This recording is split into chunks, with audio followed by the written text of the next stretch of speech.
Welcome to my class. आज एक बहुत छोटा लेकिन बहुत ही ज़्यादा कीमती जो आपका डाउट हो वो मैं क्लियर करने वाली हूँ। इसमें डू और डस के साथ में बहुत सारे स्टूडेंट्स को लगता है कि ये हम नहीं कर पाते हैं, पता नहीं ये डू यहाँ क्यों आया, तो फिर ये डू क्यों आया, ये मेन वर्ब था तो ये हेल्पिंग वर्ब क्यों आया।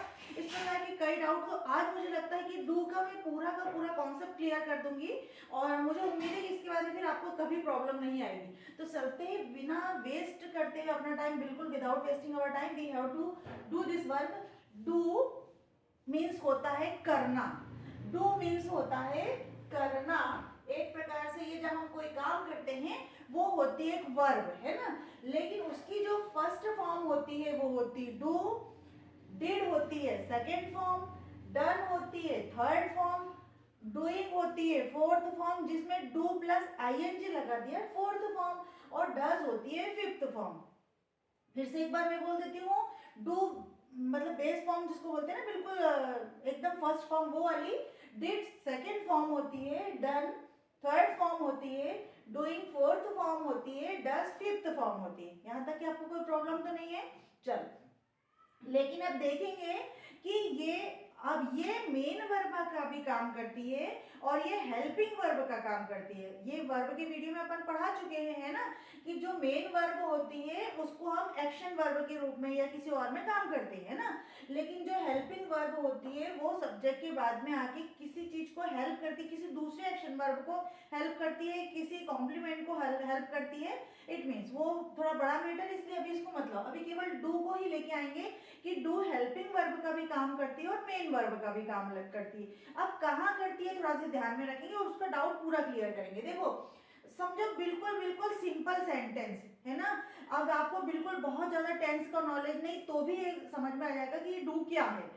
अब सपोज मैंने बोला कि नॉर्मली मैं कोई बात बोल रही हूँ कि मैं ये कोई काम करती हूँ। यूजुअली ये whatever work we do ना, यूजुअली तो हम बोलते हैं फर्स्ट फॉर्म में लेके आते हैं आई डू माई वर्क। कोई टेंस का नॉलेज नहीं तो भी इसको आराम से समझ सकते हैं ना।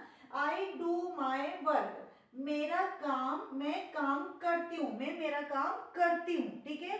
तो यहाँ पे एक ही वर्ब आई है वो भी है डू। तो यहाँ पे ये जो डू है वो यहाँ पे मेन वर्ब का काम कर रही है और वो भी है वर्ब की फर्स्ट फॉर्म, ठीक है। यहाँ पे कोई नहीं, मैं मेरा काम करती हूँ, इसका सेंस क्या आया, करती हूँ। हाँ, ठीक है, आगे बढ़ते। आई do not do my work, मैं मेरा काम नहीं करती हूँ। अब यहाँ पे थोड़ा बोलोगे कि मैम ये डू और ये डू क्या आ गया। तो ये जो डू है एक्चुअली जो प्रेजेंट टेंस होता है, जब हम कोई बात सामने प्रेजेंट टेंस में करते हैं, प्रेजेंट टाइम में करते हैं, तो वहां पे अगर को हमको निगेटिव करना है, कोई चीज में नहीं बोलना है, तो आई नॉट डू माई वर्क नहीं बोलेंगे, ऐसा नहीं बोलेंगे हम, है ना।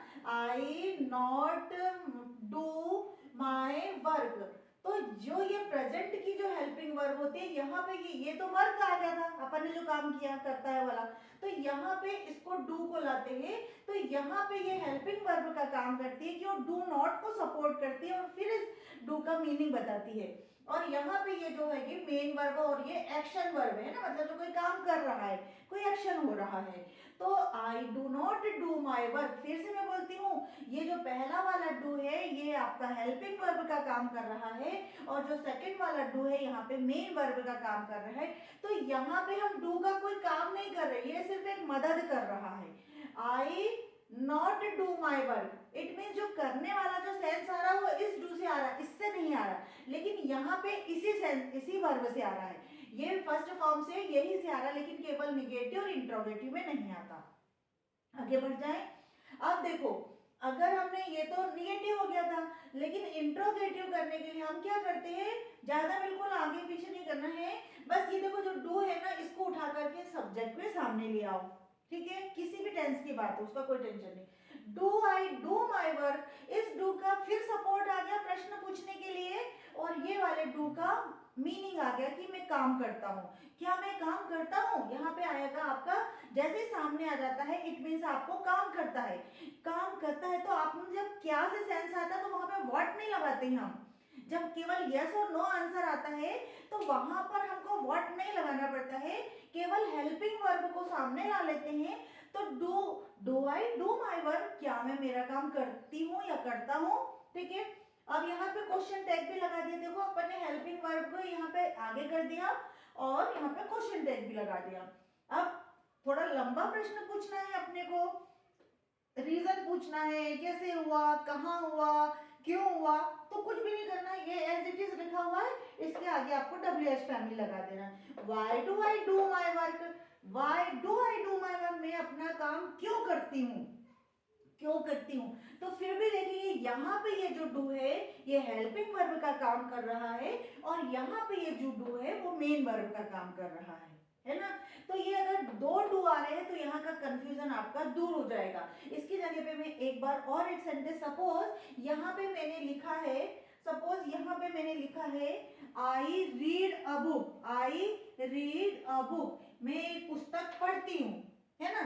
और यदि मेरे को इसको निगेटिव करना है तो मैं बोलूंगी आई do not read a book, मैं एक पुस्तक नहीं पढ़ती। तो ये जो डू है यहाँ पे हेल्पिंग वर्ब का काम कर रहा है, ये रीड है ये जो मेन वर्ब का काम कर रहा है, और यहाँ का जो रीड है पहले ही मेन वर्ब का काम कर रहा था। लेकिन निगेटिव और इंट्रोगेटिव बनाने के लिए आपको हेल्पिंग वर्ब की जरूरत पड़ती है। तो ऐसा नहीं कि केवल प्रेजेंट में जरूरत पड़ती है, पास्ट में भी जरूरत पड़ती है, फ्यूचर में जरूरत पड़ती है, तो वहां पे अपन और देखेंगे। लेकिन यहाँ पे अपन ने अदर दूसरी वाली वर्ब लेके आ गए ना, तो और क्लियर हो गया आपको। चलो अगर इसका इंट्रोगेटिव बनाना है तो do I read a book, क्या मैं एक पुस्तक पढ़ती हूँ, तो डू को तो एज इट इज रखना है क्योंकि वह हेल्पिंग वर्ब है, लेकिन रीड है मेन वर्ब, इसको यहाँ से यहाँ पर पुट करना है और यहाँ पे क्वेश्चन टैग लगाना है। अब मुझे लगता है कि डू को लेकर के आपका कॉन्सेप्ट क्लियर हो गया होगा, तो अपन आगे बढ़े, ठीक है। लेकिन अब प्रेजेंट में ही ऐसा हो जाता है, ध्यान से सुनना, कि जब प्रेजेंट में ही ऐसा हो जाता है कि जब आपके कोई सिंगुलर, अब ये जरूरी नहीं कि हर जगह डू आएगा, जैसे आई यू दे वी, ये सब क्या है, प्लूरल है। तो प्लूरल सब्जेक्ट जो होते हैं, ये सब सब्जेक्ट होते हैं ना, ये आई यू ही शी इट, है ना, ये सब्जेक्ट होते हैं। तो जो सिंगुलर सब्जेक्ट होते हैं वो सिंगुलर वर्ब भी लेते हैं, और जो प्लूरल सब्जेक्ट होते हैं वो वर्ब भी प्लूरल लेते हैं, है ना। मैंने आई के साथ ही लगाई है, तो एक्सेप्शन है, भले अकेले के लिए है, लेकिन यू भी लगाएंगे तो भी होगा, अभी आगे देख लेते हैं ना। लेकिन अगर ये सिंगुलर पर्सन है, ही शी इट, और कोई का एक पर्टिकुलर किसी का नाम है, तो फिर क्या होगा, तब आपको वहां पे डू नहीं लगाना है, अब आपको वर्ब की फिफ्थ फॉर्म का यूज करना पड़ेगा, ठीक है। चलो आगे बढ़ते हैं। अभी अपन प्रेजेंट में बात कर रहे हैं, जो अपन करता हूँ यही से चल रहे हैं कि मैं रेगुलर जो करता हूँ, मतलब प्रेजेंट समय की बात कर रहे हैं। अभी इसको नहीं समझ में आ रहा है टेंस तो बिल्कुल नहीं, बट इतना समझे कि मैं जो रोज काम करता हूँ उसके लिए हम यहाँ पे डू लगाते हैं, डज लगाते हैं। अब ये ही क्या है, सिंगुलर है ना, तो ये सब्जेक्ट है, सिंगुलर सब्जेक्ट, तो आपके साथ वर्ब भी कौन सी लगनी चाहिए, सिंगुलर वर्ब लगनी चाहिए। तो पक्का यहाँ पे ये है कि डू का जो फिफ्थ फॉर्म होता है वो डज, दोनों का मीनिंग एक ही होता है, करना है ना। ही डज हिज वर्क, वो उसका काम करता है, लेकिन ये ही क्या है, सिंगुलर है ना। यदि मैं यहाँ पे बोलती ही रीड्स अ बुक, वो एक बुक पढ़ता है, तो मैंने यहाँ पे देखो एस लगाया, ये रीड के बाद में एस लगाया, सेम ऐसा ही यहाँ पे डू में क्या लगाया है, ई एस लगाया, डी ओ के बाद में ई एस लगाया, तो यहाँ पे ये मेन वर्ब का काम करेगी, और ये क्या है, वर्ब की फिफ्थ फॉर्म है, हिज वर्क। अब लेकिन यदि इसको निगेटिव करना है तो ये डज तो डू में परिवर्तित हो जाएगा, क्यों, क्योंकि ये मेन वर्ब थी, मेन वर्ब की जो फर्स्ट फॉर्म जो होती है डू होती है, तो ही डज नॉट, तो यहाँ पे ये हेल्पिंग वर्ब का काम करने लगेगी, और ये जो डू है जिसको हम काम करने के लिए यूज कर रहे हैं वो यहाँ पे मेन वर्ब का काम करेगी।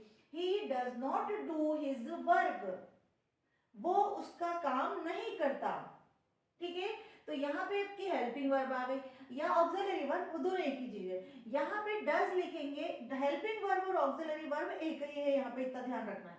अगर आपको इसका इंट्रोगेटिव बनाना है तो इस डज का डी कैपिटल कर दो और लास्ट में इंट्रोगेटिव बना दो, does he do his work. तो यहाँ पे अब आपको डज नहीं लिखना है, यहाँ पे तो आपको वर्ब की फर्स्ट फॉर्म ही लिखना है, क्योंकि ये मेन वर्ब है और ये आपकी हेल्पिंग वर्ब है।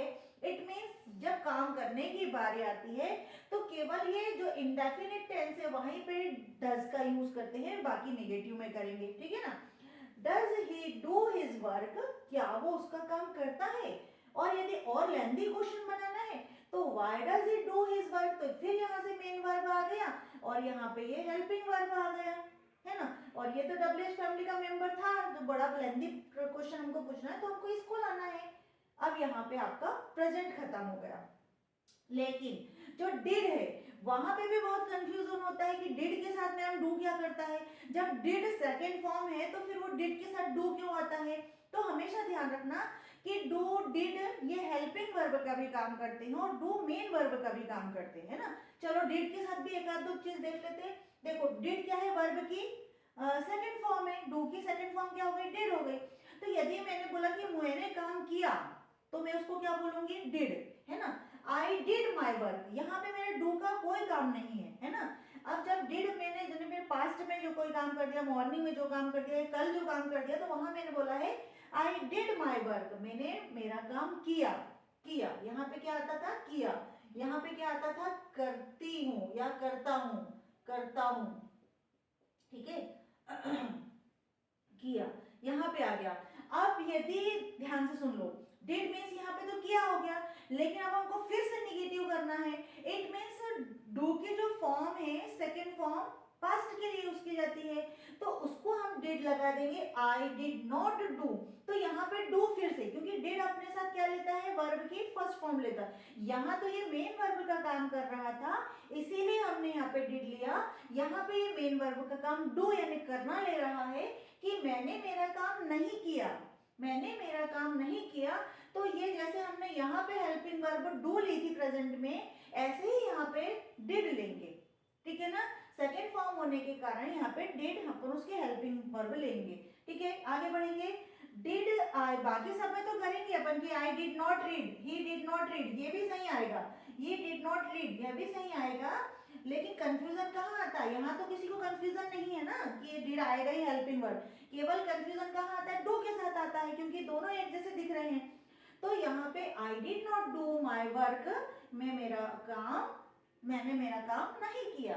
लेकिन क्या तुमने तुम्हारा काम किया, फिर वहां पे डिड ही आएगा हेल्पिंग वर्ब में, ऑक्सिलरी वर्ब में, और जो डू होता है वो मेन वर्ब में आता है। Did I do my work, क्या मैंने मेरा काम किया, और यहाँ पे क्वेश्चन टैग आ गया, ठीक है। अब where did I do my work, मैंने मेरा काम कहाँ किया, मैंने मेरा काम कहाँ किया, क्लियर हुआ यहाँ पे। तो यहाँ पे भी ये मेन वर्ब हो गया और यहाँ पे ऑक्सिलरी वर्ब हो गया, ये आपका डब्ल्यूएच मेंबर हो गया। मुझे उम्मीद है गाइस कि आपको ये डिड और डू में, या ये डू और ये वाले डू में अंतर क्लियर हो गया होगा, ठीक है ना। आगे बढ़ते हैं, फिर आते हैं डन। डन आती है वर्ब की थर्ड फॉर्म, कौन से वर्ब की, डू की third form I.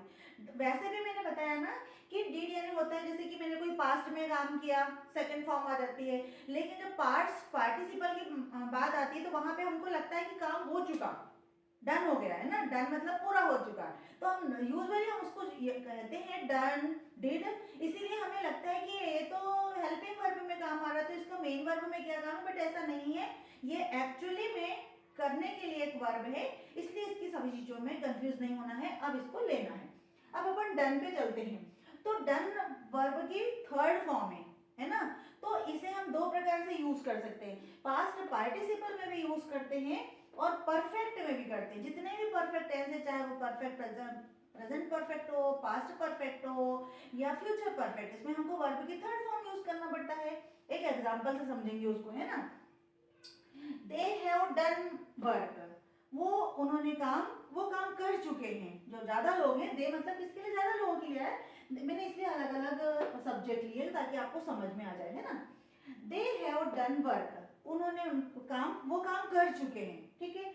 They have not done work, उन्होंने अपना काम नहीं किया है। गाइस यहाँ पे ध्यान रखो कि ये केवल परफेक्ट में ही हैव के बाद में नॉट लगता है ना।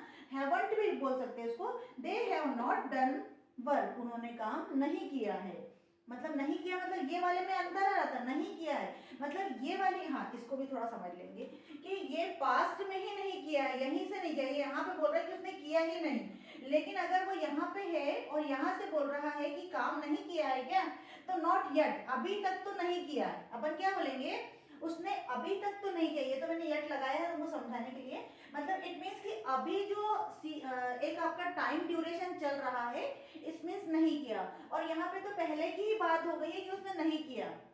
सपोज यदि मैंने वीडियो नहीं बनाया है और मुझे बनाना था वीडियो लेकिन मैंने अभी तक नहीं बनाया है, तो मैं बोलूँगी I have not created my video, मैंने अपना वीडियो नहीं बनाया है। लेकिन अगर मेरा मूड ही नहीं था, बनाना ही नहीं था, तो मैं बोलूँगी no I didn't make my video, मैंने अपना वीडियो बनाया नहीं। ठीक है ना, ऐसा इट मीन्स कि अगर बनाना है और आपका एक ड्यूरेशन जा रहा है तो वहाँ आपको परफेक्ट का यूज करना पड़ता है। और ये वाला तो सीधे सिंपल ही बोलते हैं कि नहीं बनाया, नहीं किया, इसके लिए ड्यूरेशन की कोई बात नहीं, किया ही नहीं उसने वो काम, है ना। अब अगर इसमें भी अगर आपको इंट्रोगेटिव करना है तो अपन आएगा have they done work, have they done work, क्या उन्होंने काम नहीं कर चुके हैं या नहीं करा है, नहीं किया है उन्होंने काम अभी तक। अगर इसको और अच्छे से समझेंगे तो अपन इसको कर लेंगे यट, क्या उन्होंने अभी तक काम नहीं किया, यट अभी तक नहीं किया है उन्होंने काम। तो ये तो प्रीपोजिशन में बाद में पढ़ाएंगे या कंजंक्शन वगैरह में, इसको अभी मत करो नहीं तो डर जाओगे, वैसे भी बहुत डरते हैं। डू डस को देखती हूँ मेरे स्टूडेंट्स बड़ा डरते हैं ना, इट मीन्स कि अभी तक नहीं हुआ ये काम, इसके लिए अपन इसका सेंस लेके आएंगे, है ना। लेकिन गाइस ये भी होगा कि इसके साथ एक और थोड़ी प्रॉब्लम आती है व्यक्ति बच्चों को कि मैम ये जो डन है ना, ये लोग अक्सर बोलते हैं कि I am done, I am done, मैं पूरा हो चुका हूँ, मुझे पूरा किया जा चुका है। इट मीन्स कभी कभी खाने खाने के बोलते हैं आई एम डन, मेरा हो चुका है, मुझे कराया जा चुका है। तो इट मीन्स ये भले ही पैसिव में है या इसका मीनिंग अगर आपको नहीं, अगर किसी ने नहीं भी बोला, अगर डन बोल दिया, ध्यान से सुनना, अगर बोल दिया डन, इट मीन्स ये जो वर्ब की जो थर्ड फॉर्म होती है उसे पास्ट पार्टिसिपल की फॉर्म कहा जाता है। इट मीन्स काम हो चुका। अगर आपको किसी ने कुछ ना भी बोला है और डन बोल दिया है, इट मीन्स काम हो चुका है, डन वर्क। ठीक है ना, डन वर्क, डन कोई भी काम के लिए बोला है तो डन हो चुका है, इट मीन्स काम हो चुका है, वो ये बताना चाहता है कि कर चुका हूं मैं, है ना। ठीक है, इसलिए यहाँ पे डरना नहीं है। अब देखो ये अगर हैव के साथ भी एक चीज आती है कि आई हैव, डू वहां पे भी आता। सपोज पोजेशन की बात आती है कि मैंने I have a car, I have a car, I have a car. ध्यान से सुनो, मेरे पास एक कार है ना, लेकिन यहाँ पे मैंने देखो हैव नॉट लगाया निगेटिव के लिए, लेकिन अगर मुझे वहां निगेटिव करना पड़ेगा तो वहां फिर मुझे डू की फॉर्म लेके आना पड़ेगा, I don't have a car, मेरे पास कार नहीं है। वहां पे फिर अपन डू के साथ नॉट का कॉन्ट्रेक्शन लगा रहे हैं, डू नॉट लगाएंगे, आई do not have a car. तो वहां पे मत बोलना कि मैम हैव नॉट क्यों नहीं किया, क्योंकि परफेक्ट में अपन हैव नॉट लगाते हैं। यहाँ अपन जब पोजीशन की बात करते हैं तो वहां तो अपन आई डू नॉट हैव ही लगाएंगे। लेकिन यदि पास्ट में हो जाएगा तो I had a car, I had a car, मेरे पास कार थी, पहले थी, है ना। लेकिन अगर मैं बोलूंगी मेरे पास पहले कार नहीं थी, मतलब पहले नहीं थी, अभी के पहले नहीं थी, तो वहां पे हमें वर्ब की कौन सी फॉर्म लगाना पड़ेगा, डू की सेकंड फॉर्म लगाना पड़ेगा, आई डिड नॉट हैव। ध्यान से सुनना, यहाँ पे मैंने डिड के साथ में क्या लगा दिया था, वर्ब की फर्स्ट फॉर्म लगाई थी। सेम यहाँ पे भी हमें, यहाँ पे तो वर्ब की सेकंड फॉर्म है ये, और यहाँ पे वर्ब की फर्स्ट फॉर्म है। तो आई डिड हमने चूंकि यहाँ लगाया हुआ है सेकंड फॉर्म, पास्ट के लिए लगाया है, तो पास्ट की जब डिड होता है वो सेकंड फॉर्म नहीं लेता है अपने साथ, वास्तव में वो फर्स्ट फॉर्म ही लेता है। तो did not have a car, मेरे पास एक कार नहीं थी। समझ में आया। इट मीन्स यहाँ हैव का भी कॉन्सेप्ट क्लियर हो गया होगा मुझे लग रहा है, क्योंकि हालांकि इस विषय में नहीं लेके आई थी, बट मैं डू के लिए लेके आई थी। डू और डिड आपका क्लियर हो जाना चाहिए, क्योंकि इस वीडियो के बाद में डू और डिड बिल्कुल तरह से क्लियर होना चाहिए, क्रिस्टल क्लियर होना चाहिए। आगे बढ़े क्या। अब हमने यदि देखा, जैसे ये डिड तो हो गया था, अब ये तो मेरे पास हैव था, वाई डिड ये भी करा दिया मैंने कि हिज वर्क, रेड वर्क ये भी हो गया, लेकिन आई डू नॉट हो गया था। अगर मैं इसके साथ में यदि कोई वर्ब लेके आती हूँ, कोई दूसरी डिड, तो फिर वहां पे आप समझ जाओगे ही रेड, उसने पढ़ा। देखो ये इसकी स्पेलिंग नहीं बदलेगी, अच्छा रोड लिख लेते तो गलती, रोड, उसने लिखा, वो उसने लिखा। लेकिन अगर निगेटिव करने की बात आएगी तो ही डिड नॉट राइट, उसने नहीं लिखा, तो यहाँ पे ये हेल्पिंग वर्ब हो गई, और जो राइट है वो मेन वर्ब हो गई, और वो भी यहाँ पे वर्ब की फर्स्ट फॉर्म हो गई, और यहाँ पे वर्ब की सेकेंड फॉर्म थी। ठीक है, मतलब जो सिंपल सेंटेंस था पास्ट का, उसमें आपने वर्ब की सेकेंड फॉर्म लेना है, लेकिन डिड आपको निगेटिव बनाने के लिए लेना है, ले रहे हैं, ले नहीं हो तो फिर आपके साथ डिड के साथ में वर्ब की फर्स्ट फॉर्म आएगी। और डन हैव परफेक्ट में कहाँ आएगी? तो अगर आपको बहुत ज्यादा नॉलेज नहीं है टेंस का, तो भी आपको इतना तो पता चल गया कि रोज डेली के लिए कोई काम हो रहा है, और यहाँ पास्ट में मतलब कोई काम हुआ है पहले, और ये अभी हो चुका है या होने वाला, ऐसा वाला चल रहा है सेंस, तो इतना तो पता चल गया। और गाइस फिर धीरे धीरे तो आपको टेंस का नॉलेज हो ही जाता है। तो इस प्रकार से आपको वर्ब से रिलेट करते हुए अगर आप टेंस पढ़ोगे तो आपको बिल्कुल भी टफ नहीं पड़ेंगे। इसलिए जब वर्ब पढ़ते हो तभी बहुत क्लियर पढ़ लो कि ये क्यों ऐसी आ रही है, तो आपको टेंस पढ़ने में बिल्कुल भी तकलीफ नहीं होती है ना। अब आगे का एक बच गया है लास्ट वाला, डूइंग अपने लिए, है ना। ये डूइंग क्या होती है? वर्ब की फोर्थ फॉर्म होती है, जिसको बोलते हैं डू प्लस आईएनजी, मतलब वर्ब की फर्स्ट फॉर्म देन आईएनजी लगा होगा, तो हम बोलते हैं उसको डूइंग। डूइंग मतलब कर रहा है, आईएनजी लग गया है मतलब डूइंग मतलब कर रहा है। लेकिन ध्यान से सुनना कि हर जगह कर रहा का सेंस नहीं आएगा। कई बार ये एडजेक्टिव का भी काम करता है, जरंड का भी काम करता है, लेकिन आपको अभी कंफ्यूज नहीं होना, मैं केवल डू का कॉन्सेप्ट क्लियर कर रही हूँ। तो यहाँ पे मैं बताना चाह रही हूँ कि ये जो डूइंग है वो हम प्रेजेंट टेंस में, जो कॉन्टिन्यूस टेंस होते हैं, प्रेजेंट के हो चाहे वो पास्ट के हो, यानी जो प्रोग्रेसिव होते हैं, चलते रहता है, मोमेंट हो रहा है अभी, या गति हो रही है, काम हो रहा है, मतलब एक प्रकार से एक रनिंग में है, काम हो रहा है, तब हम इसको यूज करेंगे। I am doing my work, मैं अपना काम कर रही हूँ। आई am not doing my work, तो यहाँ पे जो एम है ये हेल्पिंग वर्ब है, और ये जो डू है, डू के साथ आईएनजी, ये आपका मेन वर्ब का काम कर रही है। तो I am not doing work, am I doing my work, ये क्वेश्चन दे दें, क्या मैं अपना काम कर रही हूँ? तो यहाँ पे आ गया क्वेश्चन रेड। तो गाइज मुझे लगता है कि कोशिश की है मैंने अच्छे से समझाने की, कि आपको डू डज डन, डू और डज में स्पेशली आपको बहुत ज्यादा कंफ्यूजन होता था कि हेल्पिंग वर्ब में मेक क्यों आया है और यहाँ ही के साथ डज क्यों आया है। तो एक बार फिर से मैं क्लियर कर दूं कि ये जो सिंगुलर पर्सन होते हैं वो हमेशा अपने साथ सिंगुलर वर्ब लेते हैं, और जो प्लूरल पर्सन होते हैं वो हमेशा अपने साथ प्लूरल वर्ब लेते हैं। एक बार फिर से इसको मैं इरेज करके बता दूं तो जल्दी आपको समझ में आ जाएगा। देखो कुछ सब्जेक्ट को मैं यहाँ पे लिख देती हूँ आपके सामने, सब्जेक्ट वही जो जिनके बारे में आप कर रहे हो, आई यू वी दे, है ना, ये सारे प्लूरल में आ गए, ये इसको एक्सेप्शन है, ही शी इट, ठीक है, ये लेंगे। तो यहाँ पे सपोज अपने को लिखना है तो सिंगुलर वर्ब लेंगे। देखो I read, you read, we read, और दूसरी ले लें, चलो ठीक है दूसरी कोई ले लें।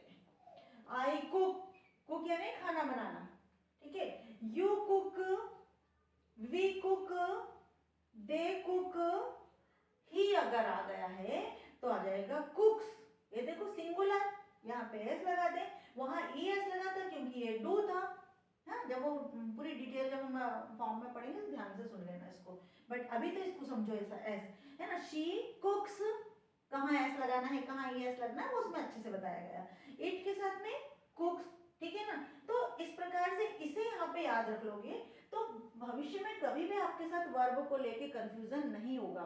तो इसीलिए वर्ब पे ज़्यादा से ज़्यादा ध्यान दीजिए और ज़्यादा से ज़्यादा उस पर प्रश्न ढूंढिए कि ऐसा था तो क्यों हुआ, वैसा था तो क्यों हुआ, क्योंकि जो पार्ट ऑफ स्पीच को अच्छे से पढ़ लेता है वो ग्रामर के हर पोर्शन को कवर करने में एक एबल होता है, उसके अंदर एक इतनी एबिलिटी तो डेवलप हो जाती है कि वो आराम से अपनी इंग्लिश को एनहांस कर सकता है, ठीक है ना। थैंक यू गाइस, अगर आपको अच्छा लगा हो तो आप अपना ज्ञान बढ़ाइए, लगा अच्छा होगा तो लाइक करिए, शेयर करिए, सब्सक्राइब कीजिए, अदरवाइज सीखे तो जरूर, करना है ना करें बट कम से कम सीखे तो, है ना, क्योंकि हर चीज की बारीक बारीक चीजें से समझोगे तो आपको हर चीज का नॉलेज ज्यादा होगा, ठीक है। Thank you for watching me.